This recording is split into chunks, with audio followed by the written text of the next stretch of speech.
quite literally tried to film this video so many times, like I can't even count that high.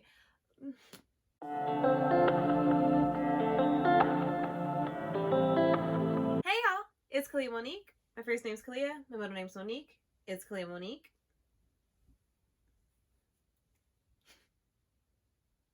Ignore the tear in my pillow if you saw it. Today I have a book haul for you all. We're going to talk about the books that I have bought recently so that I can hurry up and read them, because I also really want to read these books.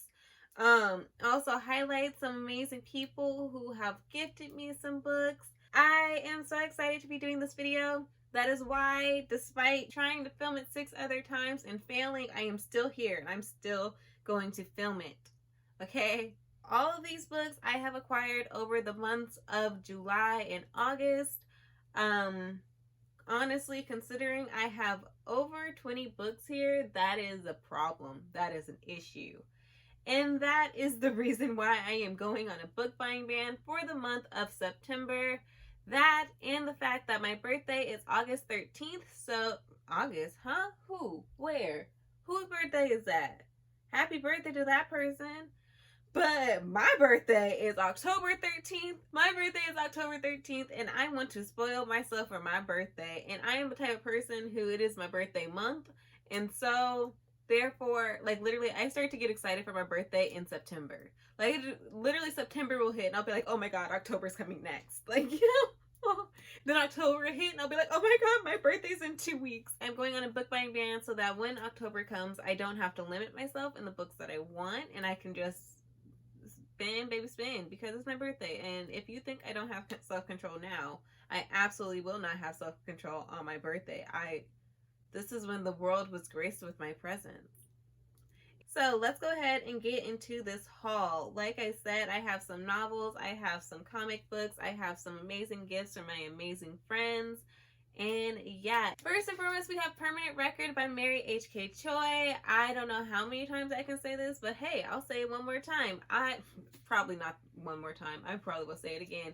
I adore Mary H.K. Choi, and I want to read every book and everything that she has ever written. Ever since I've read Yolk, I have just wanted to read everything that Mary H.K. Choi has ever written, because she seems very intentional in her writing, and I appreciate that. I always appreciate when an author cares so dearly for their work. And I know that like every author cares for their work, but I don't know. It's the fact that like she cares for her work. She has this like great intentionality in the things that she says, and you can tell in her writing that it was something therapeutic for her, or you can tell that she's exploring thought processes. I genuinely don't know. I just know that this author like continuously brings me inside her mind and allows me on this like therapeutic and calming journey through these like imperfect characters. And yeah, I deeply and thoroughly enjoy the way Mary H.K. Choi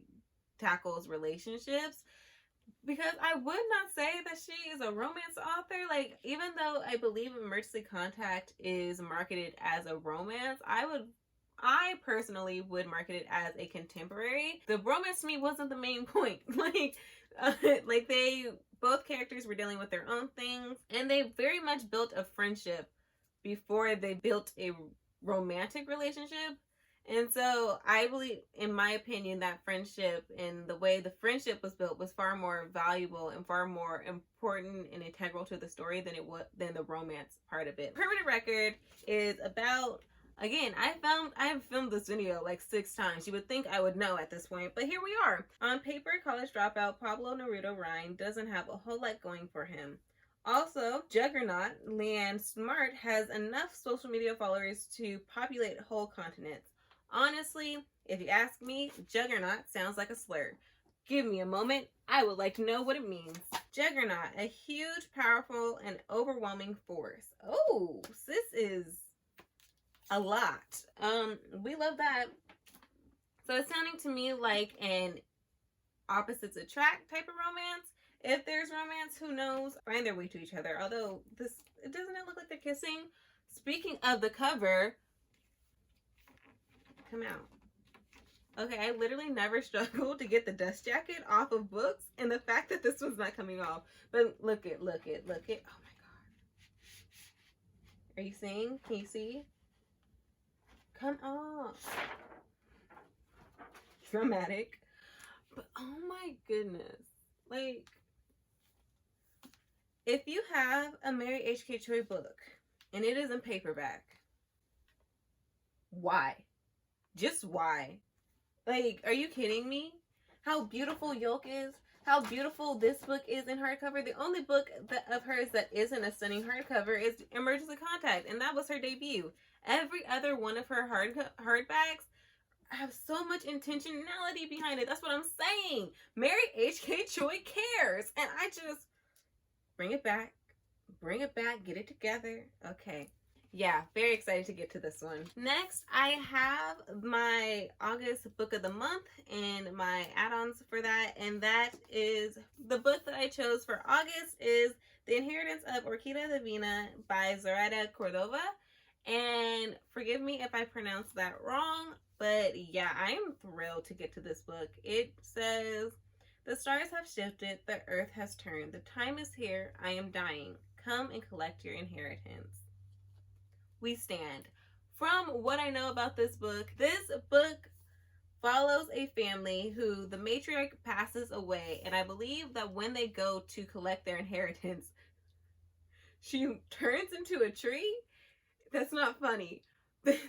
She turns into a tree, and once they leave the memorial service, I assume, they start to develop these like magical capabilities. I believe that this is magical realism. I don't believe it's full-blown fantasy. And these magical things start to occur around them. Maybe they're the reason that magical things are occurring. Maybe they just attract magic. I don't really know. I believe that if I read the synopsis, I would, but I don't. And they're trying to figure out what is going on. Meanwhile, someone or something is trying to extinguish the Orquídea line. So the remaining family members go to Ecuador to try to find out what is going on in order to save their lineage and to save their own lives, honestly.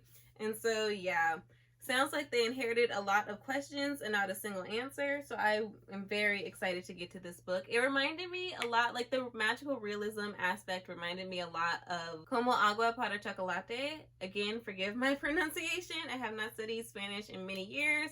But yeah, it reminded me a lot of that book, which I read in my Spanish class for 4th year Spanish, I believe.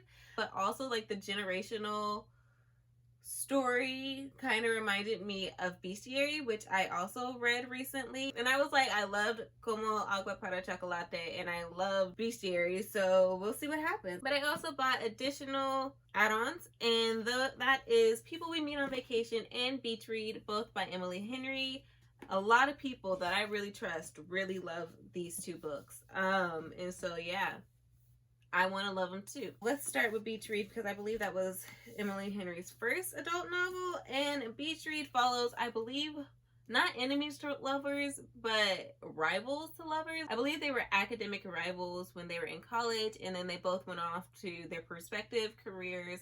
He is a literary fiction writer, I believe, and she is a romance writer. And both of them are kind of having writer's block. I know that she is dealing with the grief of losing her father, I believe, and inheriting a beach home, and he is her neighbor. They both have writer's block and decide to switch genres. So she ends up writing for literary fiction, and he ends up writing a romance novel, and they go on these like date-like scenarios in order to help and inspire each other to write in their new genres. And yeah, honestly, again, so many people that I trust have really enjoyed this book. And then when it comes to People We Meet on Vacation, Poppy and Alex, which, wow, the fact that I actually know their names, and that's how many times I've heard this book being raved about. But Poppy and Alex are like best friends that they always travel together. Poppy becomes a travel blogger and starts to get paid to travel, and is always asking Alex to tag along. During one of their vacations, Poppy and Alex actually have a falling out, and their friendship is kind of on the line here. So some time passed. I don't know if it's years or how much time has passed, but time has passed, and Poppy wants to restore her relationship and repair her relationship with Alex. And so she invites him to travel with her to Hawaii, I believe. And yeah, like I said, it's a friendships to lovers novel, so I'm very excited to get to this one. Apparently it's the friends to lover novel. For my date with the author video, I ended up buying a lot of books for Talia Hibbert, which if you have not yet seen that video, I will have it up in the cards and link down below. So go ahead and watch that after you watch this video. It is a great old time.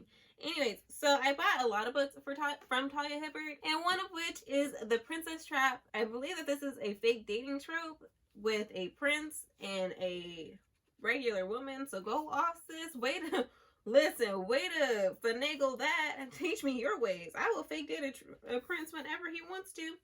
And on her left hand, oh, are they getting fake engaged? And a flashy diamond on her left hand. Yeah, that, oh. Anyways, didn't get a chance to read this book during that video. Really want to read it soon. Also, I have The Taking of Jake Livingston by Ryan Douglas. One thing about doing this video multiple times, I have made this realization multiple times, but check it out. You see Jake here on the cover. Oops. Look at Ryan Douglas. You cannot tell me that they do not look alike. This looks like a young Ryan Douglas, and I love that for him. Like, we stand. Jake Livingston's working class, diverse neighborhood is a far cry from the world of St. Clair Prep, where he is one of the only black students constantly at the mercy of racist teachers and peers who don't understand him. Ace of Spades takes two. Because yes, woo, let's do this. Let's do this. I will say, check out the trigger warnings for this book because I know that it deals with school shootings. Jake is a medium, but one day he begins to be haunted by the ghost of a young man, I believe, who orchestrated a school shooting and killed himself at the end. And so, yeah, I am both scared and very intrigued by this novel. The next book I have here is the, I don't know which edition, special edition, 20 years, more than that, I don't know. But the special edition of Dune by Frank Herbert. I have not yet read this book. Y'all probably thought I did because it usually is sitting right there. I haven't read the book, but I wasn't about to put this on my TBR card because look at how stunning it is. I will be reading this next month, I believe, and I am very excited to get to it. I'm not gonna lie. I was scrolling down YouTube one day. I saw Zendaya's face. I said, click, clickety, click, click. Then I heard her voice. It was her. It was a very beautiful monologue thing going on there. And then, lo and behold, coming out of ship is Jason Momoa with his fine self. And I was like, oh, I need to watch this movie. And it turns out it was the trailer for the movie of Dune, which will be coming out in October. So yeah, I want to read this soon so that I can watch the movie. And yeah, I have no clue what this is about. A stunning blend of adventure and mysticism, environmentalism, and politics. Go off. Okay. Set on the desert planet of Arrakis, Dune is the story of the boy Paul Atreides, heir to a noble family tasked with ruling an inhospitable world where the only thing of value is the spice Melange, a drug capable of extending life and enhancing consciousness. Coveted across the known universe, Melange is a prize worth killing for. And yes, just look at this stunning edition. Like, look at the end papers. And then you have on the cover, it says, fear is the mind killer. This is what it looks like in the side. And then I have no clue what that is, but I'm sure I will at some point. I don't know if I have mentioned it before on this channel, but orange is actually my favorite color. And although it's not usually the orange that is on this cover, this is very stunning to me, and I love how orange it is. I just, I love it. I love it. I ended up going to the Barnes and Noble sale that's going on right now. Might be over by the time I post this. I don't know. But I went to the sale because it was like a sale, and I was like, yay! I didn't like any of the books that were on sale, or I already owned them. So that in and of itself is a problem. That is a shopping problem. But I did end up liking 2 new releases anyways, and I picked those up. Then one of which was The View Was Exhausting by Michaela Clements and Anjuli Dada. And this book is also kind of like a fake dating trope, but it is an A-list actress by the name of Wynn who is fake dating another actor by the name of Leo. And they have been fake dating for years. Anytime either of them has like an event or a movie coming out, they will either break up or get back together, or basically, yeah, their whole relationship is very popular in the public eye, and the whole time it has been fake. One day, events from Leo's past comes to light, and it puts Leo and by association Wynn at risk, and Wynn must decide whether or not she will stand by Leo's side and try to go forth with this love that is brewing between them, or if she is going to stand with her career and preserve her own self. And I really liked this synopsis because it also mentions how Wynn is a woman of color in Hollywood. I know from the women of color actresses that I follow in the world, like they have definitely commented a lot in many interviews about how Hollywood can be biased towards them, and how they kind of struggle to get opportunities at the beginning. And so yeah, when it comes to discussing whether she's going to look out for herself and her career, or whether she's going to choose love, it's kind of just like, I'm interested to see the commentary this book will have about Hollywood, and how difficult that career would be, and how difficult this decision is for Wynn, because she is a woman of color who has worked so hard to get into the A-list status, and whether or not her relationship with Leo is worth it. Like, I can see how that would be a very difficult thing to come up with. I'm interested to see how the authors decide to tackle the issue of women of color in Hollywood, or rather the issue of how Hollywood treats women of color. The other book that I have here is Velvet Was the Ninth by Sylvia Moreno Garcia. This is the author of Mexican Gothic, and yeah, I haven't read Mexican Gothic. I'm kind of interested in it, and I thought about picking it up, but I actually liked this synopsis better. So if I end up liking this, I will definitely pick up Mexican Gothic. But all I really read about the synopsis are these little blurbs here. So, from the New York Times bestselling author of Mexican Gothic comes a riveting slow burn of a noir about a daydreaming secretary, a lonesome enforcer, and the mystery of a missing woman they're both desperate to find. Yeah, that sounds very intriguing and cool. Very excited. Also, it takes place in 1970s Mexico City, so I am very intrigued. Next up, I have some comic books here. I have one manga that I would like to talk about, but yeah, let's get into the comic books section. First up, I have a manga here, the only manga I have, and that is Shiver by Junji Ito. I love Junji Ito. I love everything he's worked on, or at least everything I've read of his. So I'm very excited to read more. This one is including 9 of Junji Ito's best short stories as selected by the author himself and presented with accompanying notes and commentary. So yeah, I needed this, and I have it now. Stunning! Look at the art! Ah! Yeah, I'm excited. I'm excited. Yep. Shout out to me not being scared opening this. Because if you remember, I don't remember what vlog it was, I don't remember when it was, but I opened up Tomy by accident in like the middle of Tomy, and it was a terrifying scene. But yeah, I love Junji Ito. I'm very excited to get to this eventually and very soon. Next, I have Embodied, which is an intersectional feminist comic poetry anthology. I know, first of all, that is what it is. Like, that is the synopsis. But oh my god, whoa, where did that picture just go? That was so stunning. I mean, I could, there it is. Oh my gosh, beautiful. Ooh, beautifully illustrated and biracially written. Embodied is a memorable collaboration between cis female, trans, and non-binary poets and comic artists, showcasing the power of both forms in a stunningly unique keepsake volume that will be treasured for ages. Very excited to read this. It sounds stunning. Oh my god, I just saw another beautiful art.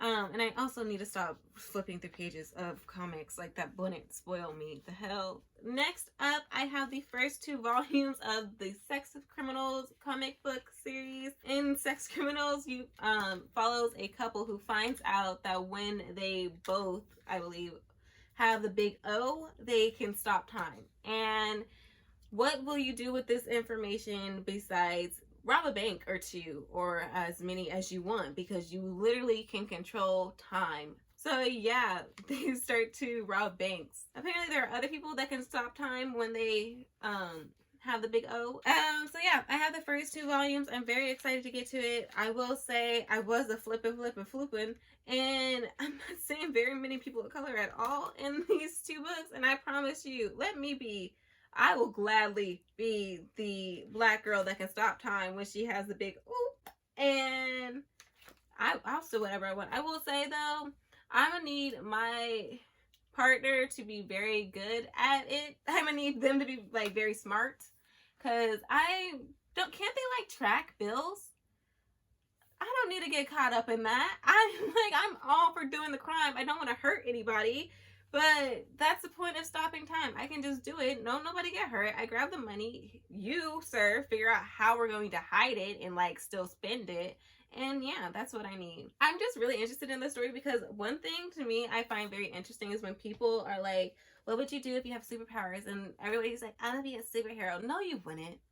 No, not everyone has the ability to be a superhero. Like, mentally, not everybody has the ability to be a superhero. Stop overexerting yourself when you know good and well you wouldn't do it. Personally, I'm like, okay, if I have powers, depending on how I feel, I'm gonna look out for myself. Count it as my reparations. So yeah, honestly, that's a missed opportunity for this book. They definitely should have someone of color. Think about it first in the next volumes. Next up, I have volumes 1, 2, and 3 of Snot Girl.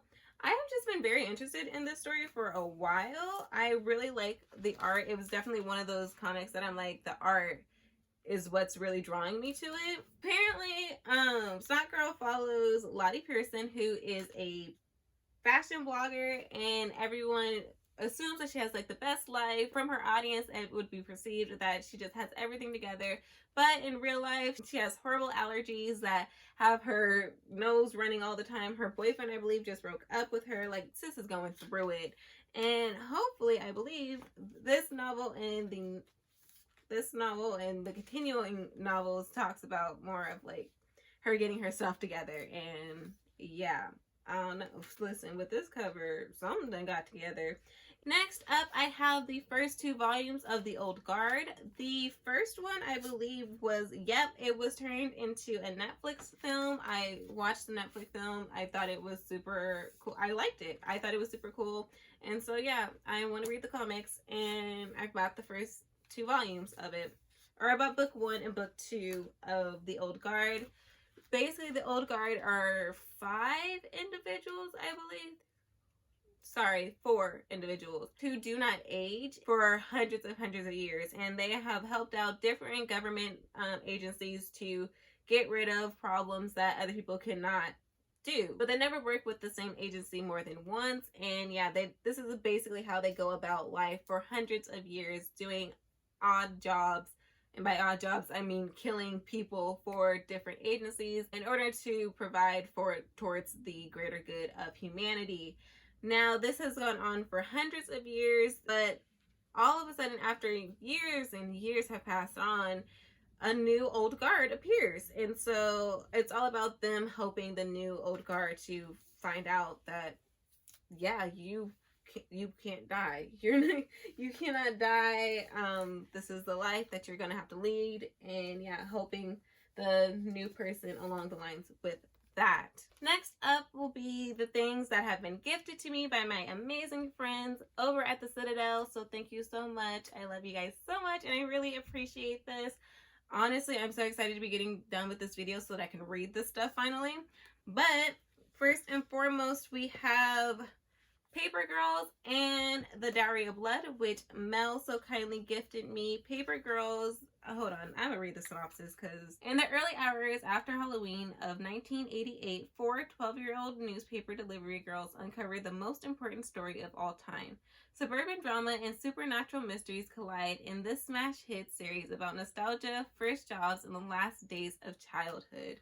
So excited to finally be getting to this one. Also, I believe this is another one where like the art just like it drew me in. And next we have Diary of Blood. This is a lyrical and dreamy reimagining of Dracula's Bride. A Diary of Blood is a story of desire, obsession, and emancipation. I have not heard a single person say a single negative thing about this book. From what I've heard, the writing is fantastic and beautiful, and I am so excited to get to it. Thank you so much, Mel, for gifting me these two books. It's they're definitely things that I really wanted, but never pulled the plug on it for myself, so that is great. Next up, I have Honey Girl, and this was gifted to me by my friend Morgan, which is great because Morgan Rogers is actually the author of Honey Girl. Grace goes to Vegas, and she ends up marrying this woman, this complete stranger, and instead of like trying to figure out how to get a divorce, they actually try to like make it work. And so that seems very interesting, and I'm very excited to get to this one. Thank you so much, Morgan. Again, one of my amazing friends over at the Citadel. Next up, I have the Final Girl Support Group by Grady Hendrix. And this was gifted to me by my amazing friend Diana, who also has a channel that I will have linked down below. But I love her note because she sent me, the note that she sent me says, "You're so fucking appreciated," which, yes. Get you a friend that will send you a note that says, "I appreciate you." Yeah, Diana bought me the Final Girl Support Group, which I was supposed to read this month. I don't know about that. The Final Girl Support Group is a support group for Final Girls, and the Final Girl is the girl at the end, the bad bitch at the end that kills the killer, the person that has killed all of her friends, has terrorized a whole town of teenagers or whatever. And she is the final girl that reigns victorious, and they developed a support group. Eventually, final girls start to die off, and they find that the support group is being targeted, and they're trying to figure out who is targeting the final girls. So yeah. Next up, we have Black Sun by Rebecca Roanhorse. This was gifted to me by the amazing and beautiful Ronica over at the Citadel. I don't know what Black Sun is about. Book one of the Between the Worlds and Sky trilogy, inspired by civilizations of pre-Columbian Americas and woven into a tale of celestial prophecies, political intrigue, and forbidden magic. So, a god will return when the earth and sky converges under the Black Sun. Very interested. Very amazing. I also was supposed to read this month for Jaleesa's Patreon buddy read. I've been I told y'all I'm not prioritizing buddy reads, but thank you so much, Ronnie. I actually am very intrigued to get to this book.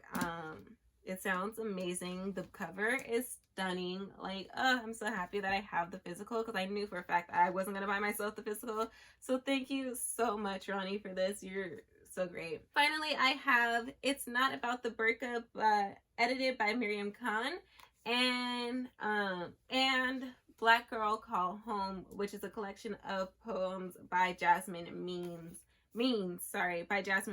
and these two books were kindly gifted to me by my friend Rashida over at the Citadel, so thank you so much, Rashida. Black Girl Calls Home is from acclaimed poet Jasmine Means, comes an unforgettable poetry collection about race, feminism, and queer identity. So yeah, very excited to get to this book. But also, It's not about the burqa. I do know that the whole reason I was interested in this book is because of Rashida's recommendation. So thank you so much, Rashida, for gifting me this book. These two books in particular are two books that I really, really wanted and had been meaning to get for myself and just never pulled the plug. So shout out to friends that pulled the plug for you. And I'm going to actually read the full synopsis of this one because it is stunning and I don't want to get it wrong. When was the last time you heard a Muslim woman speak for herself without a filter? When writer Mariam Khan found herself increasingly frustrated with a national discourse that marginalized Muslim women's voices, she decided it was time for something new.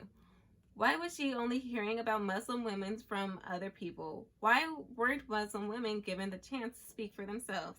It's Not About the Burqa is poised to challenge all of that. Here are voices you won't see represented in the headlines. 17 Muslim women speaking frankly about the hijab and wavering faith, about love and divorce, about feminism, queer identity, sex, and the twin threats of a disapproving community in a racist country. These essays are funny, warm, sometimes sad, and often angry, and each is a passionate declaration calling time on oppression, lazy stereotyping, misogyny, and Islamophobia. What does it mean exactly to be a Muslim woman in the West today? According to the media, it's all about the burqa. Here's what it's really about. Yes. Just yes. So excited to be getting to this one. But yeah, that is all the books that I have acquired over the months of July and August. Thank you so much to everyone who has gifted me a book. I really thoroughly appreciate all your guys' kindness. Thank you so much. Yeah.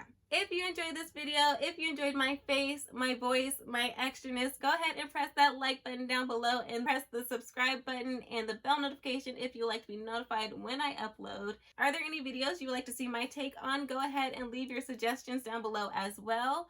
I'll have all the links to my socials down below, as well as my Ko-fi and my Amazon wish list if you would like to further support this channel. Thank you all so much for joining me today. I believe that is everything, although I am probably forgetting something because I literally always forget something. But